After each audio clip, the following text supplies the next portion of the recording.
What's up, sunshine? Welcome to CNN 10, where I tell you the what, letting you decide what to think. I'm Coy Wire. Today's hashtag Your Word Wednesday, so thank you for all of the exceptional submissions. Be on the lookout to see if your word helped us write this show and augmented our vocabulary. Lots to get to, not a lot of time to do it, so let's get to it. We start on Wall Street, where the stock market set a record high. On Monday, the Dow Jones Industrial Average, a stock market index which tracks the 30 biggest companies in the U.S., rose 138 points, crossing 38,000 for the first time ever. But what this means is a bit more complicated than just a ringing of celebratory bells. Stocks may be looking good right now, but some experts like JP Morgan CEO Jamie Dimon warned that Wall Street isn't paying enough attention to the potential impacts of political tensions around the world. These experts point to Russia invading Ukraine, Israel's war with Hamas, tensions between China and the U.S., and China and Taiwan as examples of developments around the world that they say could impact the economy.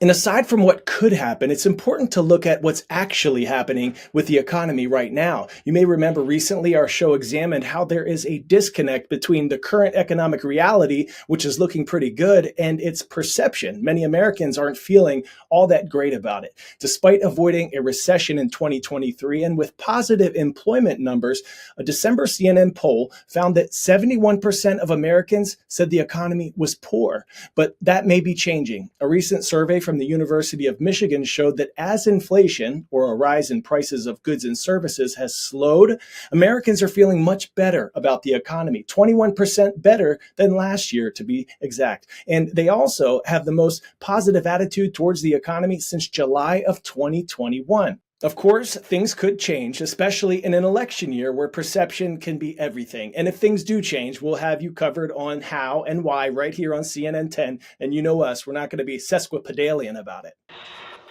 Next up, we're putting you to a test, a stress test. Well, we're showing you one, so no need to worry or fret. Just sit back and chillax as we take you to one of NASA's space centers in Alabama, where a company called Sierra Space recently tested an inflatable space station that once in orbit expands to a 3-story high building. Our McKenna Ewan is on the story.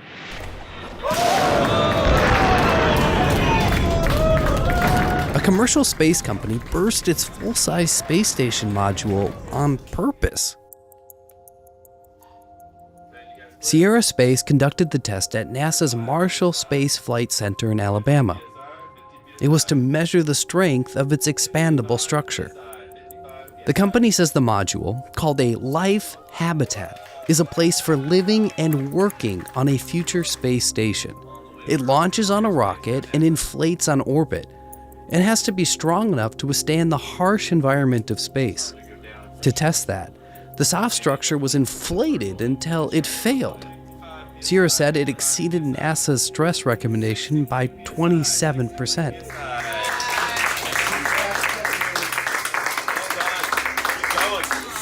Sierra Space has an agreement with NASA to test commercial products at NASA facilities and plans more aggressive testing of the habitat this year.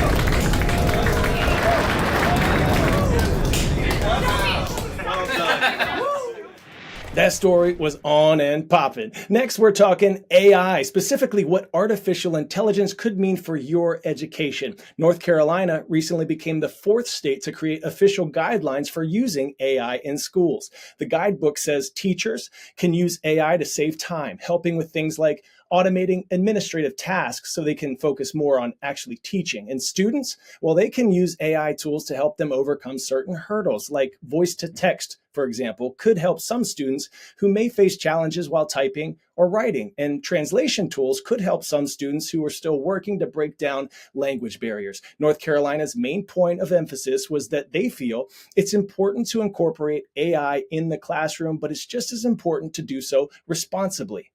To make sure our students are able to leverage the value of artificial intelligence while protecting from temptations, cheating and doing something they shouldn't be doing academically. We are charged with preparing our students for the world that they'll enter as they leave our school system. We have to make sure they're ready. Come along with me now as we take a trek to Ethiopia, where a startup company is working to transform the country's discarded plastic into sustainable building materials. CNN producer Hadra Ahmed traveled to the capital city of Addis Ababa to learn more. Like many major cities around the world, Ethiopia's capital, Addis Ababa, has a problem with plastic. Every year, thousands of tons of plastic are left on the street, a major problem seeking an urgent solution. That's where this man fits in. Kidus Asfaw co-founded Cubic in 2021. It's a business that turns hard to dispose of plastic into low-cost building materials. My personal journey at Cubic meant a lot because I'm a father of three very beautiful, wonderful, smart Ethiopian kids who've lived abroad for a very long time. And I wanted to make sure that I can participate in creating a city and a country that they can be proud to come back to and work and live the same way that I have. And it's never an easy topic to hear on the news about the perception of countries like mine when it comes to poverty, when it comes to difficulties of life. And instead of sitting back and watching, I felt that I had a conviction, like many others, to participate in changing that narrative by working here and really changing what a city like Addis Ababa could look like in the next 20 to 50 years. To help make his vision of creating a new-look city, Cubic has invested in a state-of-the-art factory. So today we're at the Adama Industrial Park. We are at Cubic's factory facility where we're going to be converting over 45,000 kilos of plastic waste every single day into our building materials. Today is a very exciting and a very emotional day. It's been 2 years in the making with a lot of ups and downs and making it work. So just even seeing a container open and seeing the stuff that we've been talking about for over a year has just put a lot of tears into our eyes. The team is really excited, we're very uplifted, and we really want to see now this working not only in the factory, but all over the country. Success for me is a happy customer. In our case, a happy customer is that person that never had the opportunity and choice to live in a clean, beautiful house, being able to do that. Pop quiz hotshot. What year was the first Polaroid instant camera sold? 1912, 1937, 1948, or 1972? Snap an imaginary celebratory selfie if you said 1948. The first Polaroid camera capable of printing photos on the spot was brought to market in 1948 by an inventor named Edwin Land.